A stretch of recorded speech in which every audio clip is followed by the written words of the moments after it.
Welcome to another episode of Roxy's Ride and Inspire Rawcast. Today I'm not actually on a walk, I'm on a ride. And I just rode up the hill and then rode down a trail, and now I'm stopped in the middle of nowhere. And I thought, I'm just gonna sit here and talk to you about a topic that I believe is not addressed often enough, because I think it's still a taboo, and many people still believe it's weak to talk about topics like this. Well, I'm a psychological counselor, a graduate mental trainer, and I'm also a skills coach, and I blend and interrelate these. At first they look different, these topics, but I blend and interrelate them because I think they are all interrelated, just many people don't notice it. The reason why I'm talking about this today is that, to be honest, I had a tough day, and in the middle of the day I just felt so burnt out. I just felt empty, I felt tired, and I just didn't know how. Well, I just felt overwhelmed. And this feeling, to be honest, I'm pretty sure almost everyone has it at some point in their lives. And many people have it pretty often. Often we just don't have the courage to talk about it, because I think it's not weakness to talk about these topics. I think it's very courageous to talk about these topics because they are part of our lives. And they are an opportunity to find what really drives us, to find our true authenticity. And by doing that, we can lead a much more meaningful life, and by doing that we can help others to lead a more meaningful life. And even if this sounds cheesy, I believe that we can all contribute to making the world a happier and better place by just stepping into our full authenticity. So sometimes I actually consider myself, or let's call it the bigger goal of everything I do, I consider it to aid others to find their true authenticity. Because although this sounds like something kind of weird to do, or something empty to do, or pointless for many people, I think, as I said, it's the root and the solution to many, many, many problems. The first thing I actually want to address is the topic burnout, and another topic that maybe you haven't heard a lot about. Because burnout is, to be honest, I think it's very, very present nowadays, and some people actually overuse it, but still it is kind of a taboo. But although it's very present, I believe that many people don't know a lot about it. And then there's another concept that is actually interrelated with burnout, and that is bore out.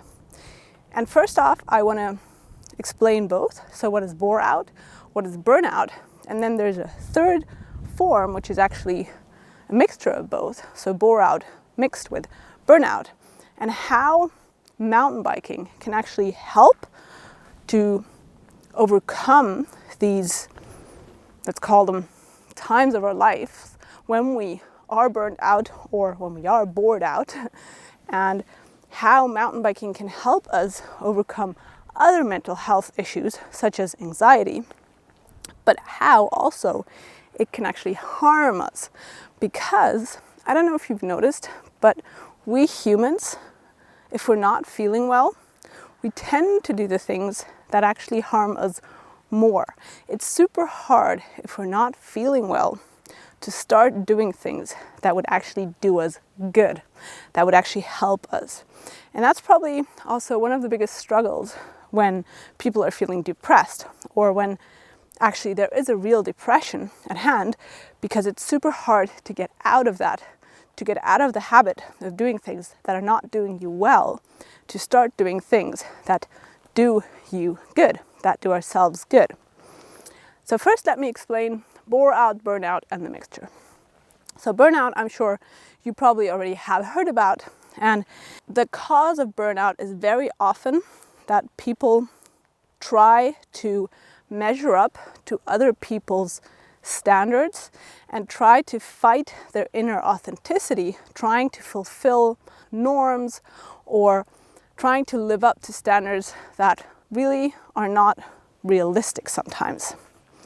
Generally, burnout could be defined as doing too much for too long that goes against your values, or if you just don't have enough time, or you just generally don't think that the assets you have are sufficient to fulfill the task at hand in time. Very often, people who feel burnt out are usually people with a very, very high level of perfectionism, very high expectations of themselves and others, and very often these people have the belief that they are not good enough. So they need to always do a lot, and even more to prove that they are valuable and good enough. Then there's bore out on the other hand. Bore out actually often is also diagnosed as burnout because the symptoms are very similar. People also burn out in the sense of they are tired, they are overwhelmed, they lack concentration, and don't feel well and don't feel fulfilled. It also often goes along with anxiety, sleeplessness, and a general sense of not feeling well and not doing purposeful work, or just feeling of senselessness. But bore out is actually different than burnout because with burnout, often the tasks or the amount of tasks are just too many and too challenging and too demanding for the time at hand.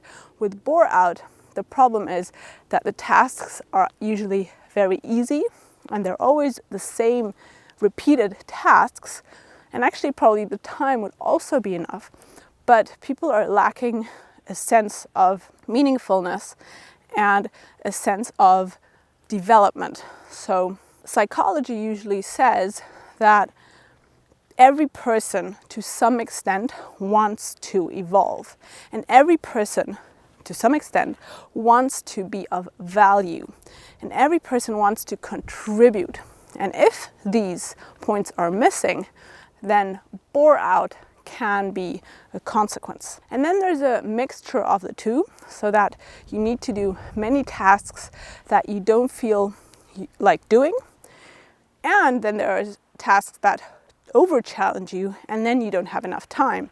So that would be a mixture of bore out and burnout. So I would like to address today how mountain biking can help you with these challenges, but also how it can harm you, because a lot of people, they say mountain biking is my therapy, and it can be, but then they're in that, let's call it, downward spiral where they think they're doing themselves something good, but actually they are harming themselves even more, driving the things that actually brought them into burnout or bore out in the first place by just transferring the problems, let's call it problems, quote unquote, they have onto mountain biking. Or let me put it in a different way, they transfer the habits that brought them to burnout or bore out to mountain biking, and they transfer the limiting beliefs that cause the behavior that brought them to burnout or bore out to mountain biking. To give you a little background info, when I work with my clients, I work on the mental aspect of riding, and I also work on the skill aspect, so the physical aspect of riding. Because often they go hand in hand. And when people use mountain biking as their therapy to aid themselves, to let go of anxiety, to release stress, and to escape from burnout or bore out, they often don't realize that the habits they have that are not doing them well in, let's call it, day-to-day life, are also the habits that they then transfer to mountain biking. And then they address me with topics such as fear on trails, fear of crashing, or ride anxiety in general, as in they are scared of riding in general. So every time they meet up with people for a ride, they feel overwhelmed, or they actually do crash often and they would like to find out why. These are the topics that they come to me with, and the cause is in a different spot than they were looking. And that's why I took the psychology degree and also my mental coaching degrees, because I just felt I didn't have enough knowledge, enough tools to help my clients deeply if I just focused on the skills side. And also, when I was focusing only on the mental side, nowadays I notice that it's impossible to separate these two, let's call them areas, because they interrelate so strongly. You know, Henry Ford once said, whether you believe you do or you believe you don't, you're always right. So our mind is super, super powerful, and believing we can do something really increases the chances of us being able to do it so much.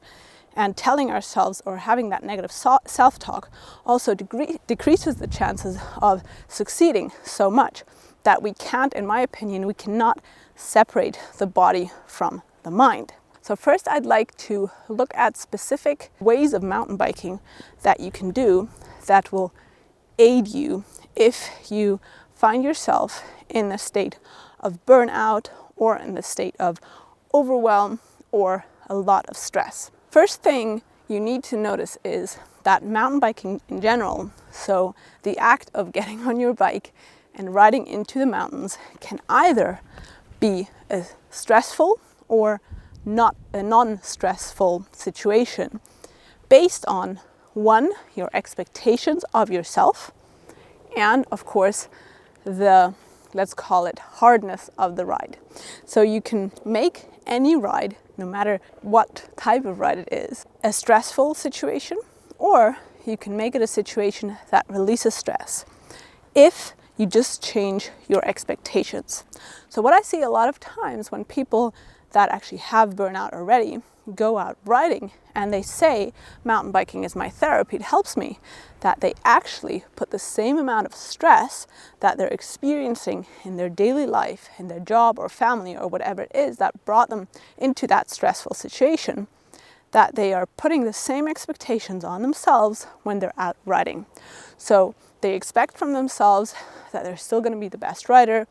They expect from themselves that they need to make all the climbs, that they need to get better every time, that they need to improve their times so their lap times every time they go out riding, that they cannot walk a section, that they need to ride all the sections downhill, that they need to take big pictures of drops, or they need to do the big jump or progress to gap jumps or whatever. So they start to put the expectations and all the thoughts, those high expectations that they have of themselves in the job, and they just transfer them to mountain biking. And then they notice, okay, mountain biking, I don't know why, but I'm starting to feel anxious when I go out riding, or I crash more than I would like to. So if you feel like mountain biking is in fact stressing you out even more, then this may be one of the reasons that you're not using mountain biking to release stress, so to activate your parasympathetic nervous system. I already talked about this in one of my other episodes, which I'm going to link below, where I talked about stress in general, but that they're using it to activate their sympathetic nervous system even more, which is actually overactivated anyway. And then just imagine if you're in bore out, so you don't feel challenged enough in your daily job, but at the same time you feel like you have all these tasks to do and you don't see the meaningfulness in your work, and this stresses you out as well because you still need to do it.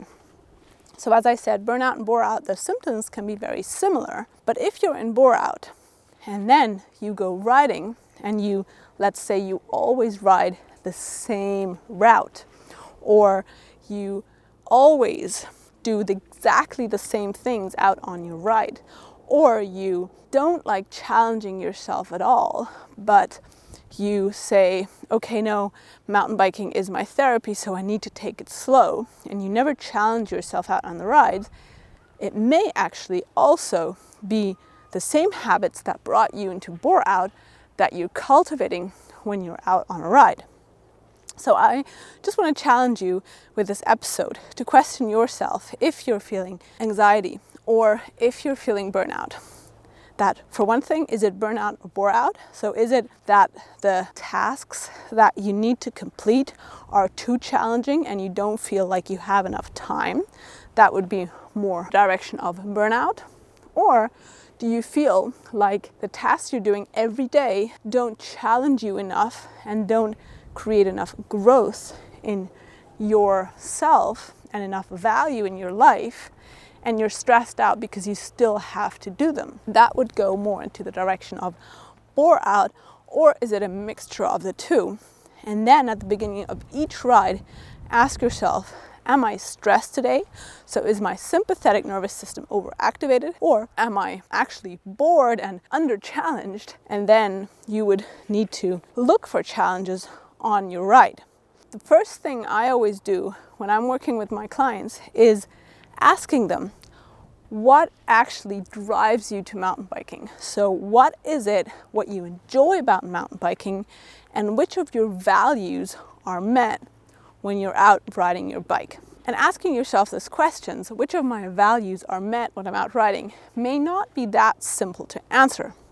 However, what's usually easier to answer is, if you think about a day that did not go well, a day out on your bike that you didn't enjoy, if you had that, then think about which of your values were not met. Was it, for example, your value for connectedness to nature, your value of tranquility, your value of being seen by others, your value of being appreciated? Which of your values was not met? And that's usually a pretty good indicator of which values you want to be met when you're out riding. And then once you figure that out, so you may want to pause this episode or write this down and then do it when you have a moment for yourself. But once you've figured out which of your values you are expecting to be met out when you're riding, the next thing you can ask yourself is my current habit of riding, is it serving these values? Am I having them met by riding? Or am I actually working against them because maybe I'm acting according to habits that are not usually doing me well? Or maybe I'm allowing my ego to sidetrack me. Many clients that I work with notice that the crowd they're riding with, or the, let's call it, goals they are hoping to reach with mountain biking, are actually not doing them well. For example, they notice, okay, I signed up for races because I wanted to prove that I'm fit enough. I wanted to prove to, Barbara, that I was fitter than her. So it's about proving yourself. And then after that, they notice, okay, but you know what? Mountain biking for me, if I look at it, if I really look at the values that drive me to mountain biking, it's not about proving myself. It's actually about connecting to nature. It's about connecting to myself. It's about relaxing. It's about finding ways to just be and enjoy. And then I go out and sign up for races. Is that actually why I go out mountain biking? And other people, for example, another client of mine, thought he had burnout. So they told him, you need to go out mountain biking, but you need to go out really chill and don't challenge yourself and just have a good ride outside. And he kept doing that, and he just noticed it's not doing him well. He just doesn't feel more relaxed afterwards. He just feels even more, a mixture of anxious and just really restless afterwards. And then he started questioning himself and found out, okay, it's actually more bore out than burnout. And of course, if I'm out and not challenging myself, then I'm just going to feel more restless and more anxious afterwards, because again, I'm not meeting my own values and I'm not growing, and I want to be doing this. So at the end of the day, it really depends on what you want to get out of riding. And I really invite you to look into that. So if you have challenges in your daily life, if you feel anxious or burnt out or bored out or whatever it is, or overwhelmed, then first off, we've all been there. Be courageous, talk to people about your emotions, because the right people will listen to you, they will take you serious. You shouldn't be ashamed to talk about your emotions and look into them, because they are your compass to your true authenticity. And I truly believe, and this may sound oversimplified, but I think we humans often look for complex answers just because we've created a complex problem, but often the answer is really simple. I believe that we humans, if each of us would put themselves at first place, look for our own authenticity, live according to our own values and our authenticity, that the whole world would be a much better place. Because I also believe that once your needs are met, once you're living according to your own values and your own authenticity, that I believe that every human out there actually wants to do others good, because the only reason why people don't do others good is because they don't have their needs met and they're not living their authentic lives. And that's when they then start to project their own unhappiness to the outside and start to harm others just to show how unhappy they are, and just to distract themselves from their own unhappiness by making others unhappy as well. Because I've never ever met a person who is happy and living his own authentic life who would harm another person. And if we do that, then I believe that the world will truly become a better place. And no, we cannot change others. No, we cannot influence how others behave. But we can create a so-called ripple effect by starting in concentric circles. So starting with ourselves, changing the way we live our lives, and this will inspire others to live their life in their full authenticity and start to listen to what drives them, what they enjoy. So if this episode spoke to you, then I do encourage you to look into the values that drive you and the things that really do make you happy, and also to look into the things that don't make you happy, because that's usually the key to finding growth. Because usually growth is triggered by feeling uncomfortable at first. That's the portal to growth. If you enjoy this episode, then buy me a coffee, because I don't earn any money with this podcast. In fact, it actually costs me money because I need to pay for hosting, etc. So if you want me to keep sharing my knowledge as a psychological counselor and mountain bike skills coach, then help me to do that by becoming a patron or buying me a coffee. Drop me a comment if you liked this episode. I would really appreciate it if you rated this podcast, because it will help other riders to find it. And let's make mental health a topic that we can just openly talk about, because I believe it's really time that we did so. And I believe it will help everyone to start thinking about mental health, to start thinking about their own authenticity, and to start thinking about how they can step into it, and how mountain biking can actually be a tool to do so, by finding what drives us to mountain bike and how mountain biking can be our therapy, quote unquote, because we choose mountain bike activities that actually help us and not harm us. That's all I've got for you today. Thank you so much for listening. Sending you my love from Spain. I'm Roxy.